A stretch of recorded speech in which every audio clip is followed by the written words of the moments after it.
Jaalala jechuun maal jechuudha?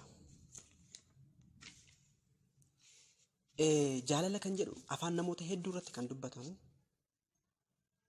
Jaalala kan jedhu afaan nama xinnaatiinis, isa guddaatiinis, jaarsaanis, jaartiidhaanis hin dubbatama. Garuu jaalala jechuun maal jechuudha? Jaalalli maayini? Isa kana akkamitti hubanneetu jira? Akkan ofii kiyyaa fudhadhetti tokko bichaan isiniif ibsaa. Jaalala jechuun hundee hundumaati. Jaalala jechuun hundee waan hundumaati. Lakkoofsa tokko irratti akkas jedha. Boqonnaa 13 lakkoofsa tokko irratti.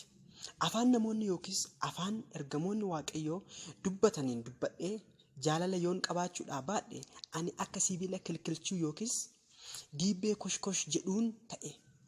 Raajii dubbachuudhaaf kennaa qabaadhee dhoksaa jiru hundumaa beekee beekumsa hundumaa qabaadhee gaara iddoo isaatii hammam bututti amantiis guutuus qabaadhee jaalala yoon qabaachuudhaa baadhe garuu ani homaa miti. Lakkoofsa 3 irratti wantan qabu hundumaa warra dhabanii firee ittiin of jajuudhaafis dhagaa koo iyyuu dhagna koo iyyuu dabarsee kennee jaalala yoon qabaachuudhaa baadhe garuu homaa waa'ee anaaf hin baasu. Egaa jaalalli wantoota baay'eedhaan kan calaqqifamu kan ibsamus jechaadha. Hundee hundumaati, wanna hundumaa of harkatti qabee jira jaalalli.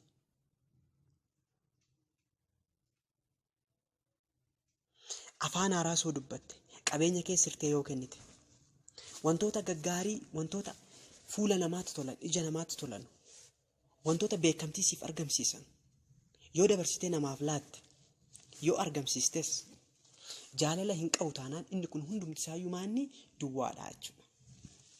As deebi'aa. Mee shamarran keenya, dargaggoonni keenya of ilaalaa. Jaalala akkamitti calaqqisiisaa turre jirtu?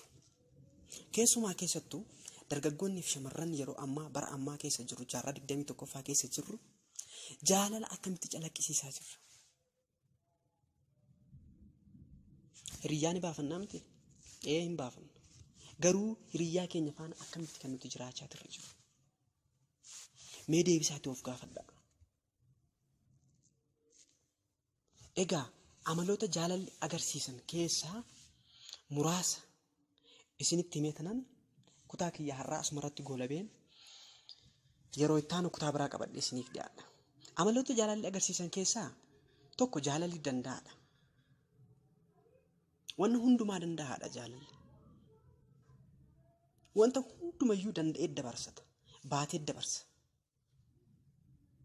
Gaarummaa agarsiisa, gaarummaa calaqqisiisa. Inni sadaffaan jaalalli tasumayyuu of jajuu hin qabu. Warra of jajuus immoo maal hin godhu? Hin jaalatu, hin simatus jechaadha. Inni arfaffaan ofiin of hin bokoksu. Ofiin of hin bokoksu jechuun ani jira, kan jiru ana hin jedhu jechaadha. Jaalalli iddoo salphinaatti hin argamu tasumayyuu. Jaalalli ofiisaattuu kabaja. Jaalalli ofiisaattuu ulfina. Kanaafuu jaalalli lafa salphinni jiru gonkumaa maal hin ta'u? Hin jiraatu jechaadha. Jaalalli wal qixxeedha. Yookaan immoo jaalalli wal qixxeessaadha, wal madaalchisaadha. Waan hundumaa ija tokkoon ilaala jaalalli. Waan hundumaa fuullee eyeglass manatsirii ija tokkootiin ilaala jechaadha waan hundayyuu. Jaalalli hin dallanu, hin muufatu, amala muufachuu hin qabu jaalalli. Ati hiriyaa keetti, hiriyaan durbeen isa dhiiraatti, hiriyaa dhiiraa ishee durbeetti hin muufattaa, hin dallanta. Jaalalli garuu isa kana hin qabu gonkumaa, hin dallanu, amala isaa miti. Waan hamaas nama irratti hin lakkaa'u. Jal'inatti hin gammadu. Jaalalli amanaadha. Amantiidhaan waan hundumaa godha. Jaalalli abdataadha. Abdii qabaa jechaadha. Namni abdii qabu jaalala of keessaa qabaa jechuudha. Kana jechuun karaa biraatiin. Jaalalli obsaadha. Waan hundumayyuu obsee dabarsa. Jaalala jechuun wanti nama hin dandeessine hin jiru. Jaalalli jiraataadha. Baraa hanga biraatti darbee jiraata jaalalli. eenyume amaloonni kun isinirratti calaqqisiiseetoo obboleessa obboleettii keef abbaa fi haadha keetiif hiriyoota keetiif amaloota amma isinitti agarsiise keessaa 13 kana keessaa muraasa warreen calaqqisiisaa jirtan jirtu mee deebisaati of ilaalaa of gaafadhaa. Ani jaalala qabaa jaalalli narraa mul'ata lammii koof mul'ata obboleessa koof obboleettii koof mul'ata hiriyoota koof mul'ata jedhaati of gaafadhaa. Jaalala qabda taanaan egaa ati wanti hin dandeenye wanti hin moone wanti hin xumurre hin jiru jechaadha. Jaalala yoo qabaatte dandeettii qabdaa hin jiraattaa obsaadhaa amanaadhaa